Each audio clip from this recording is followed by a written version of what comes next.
stay in denial about it. Now, how are they able to do this? How are they able to? How are they able to? How are they able to do it? How are they able to come up out of this from underground and do it, or do they have? There are tunneling systems everywhere. They're being helped by the Greys, and also there are groups within the higher echelon that are actually helping them acquire this. So human beings are abducting the kids and giving them to the Greys, who in turn give them to the Alpha Draconians? That's right. That's part of the deal. They won't come up as long as we feed them down there. You understand? It's about human beings selling themselves out. The echelon attitude here, the needs of the few outweigh the needs of humanity. And sorry, that just isn't right. You know, but it's going to have to be humanity that's going to rise up and take the stand. You're just going to have to turn off your televisions. They're going to have to get in their car. They're going to have to fire everybody in Washington, D.C. that knows and does nothing. And they're going to have to do something. You know, this apathy's got to end. Otherwise, the way we live is going to end. Period. I mean, that's the bottom line.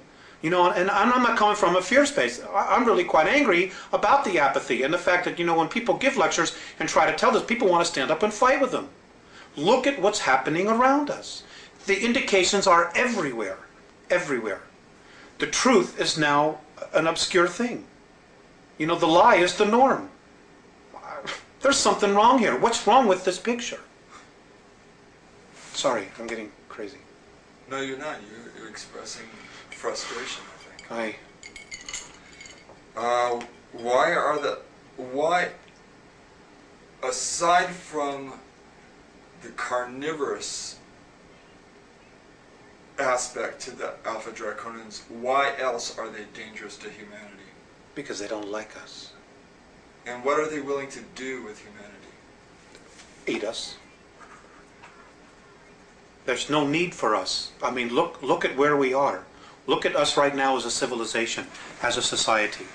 Okay? They don't need anything. They have all this technology that they want.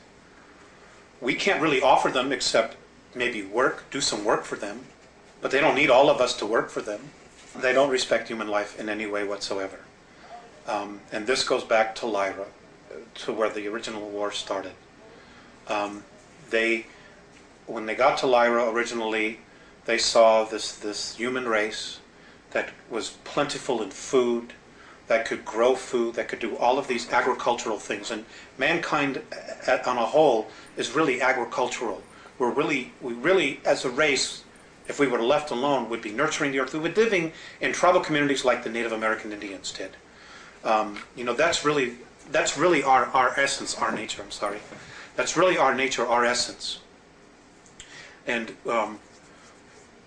you know, the cities and the culture that we're living in now has totally cut us off from the land, from what our real essence is, which is nature. And, you know, we're starting to feed off each other now. It's like so bizarre. You know, it's like when I see the Andromedans or when I've been exposed to the Pleiadians, when I see how they live and they teach and they live with each other and they respect each other, and I come here, it's like, you know, it reminds me of that sentence that Abraham Lincoln, that quote that Abraham Lincoln once said. You know, if you are above the earth looking down, you could be an atheist. But when I'm on the earth looking up and seeing the heavens, I know there's a God. It's like the duality. And I think enough of us, more of us, really need to start taking the perspective that what we're doing here isn't right. You know, we need to get in touch with what's out there, with just the whole idea that, God, how did we get here? What makes me be here? You know, as opposed to going home after work, turning on TV, watching 3 hours of television, going to bed, getting up the next morning, going to work and doing the same thing over and over and over and over again, like robots. Throw the televisions away. Just throw them away. Okay, what are the physical characteristics of the Alpha Draconians? What do they look like? I don't have that. Maybe it's in the car. They're ugly. I mean, they think we're ugly, too. You know, and I guess it's all a matter of perspective and belief system. In my belief system, and I'm only taking responsibility for me, they're ugly.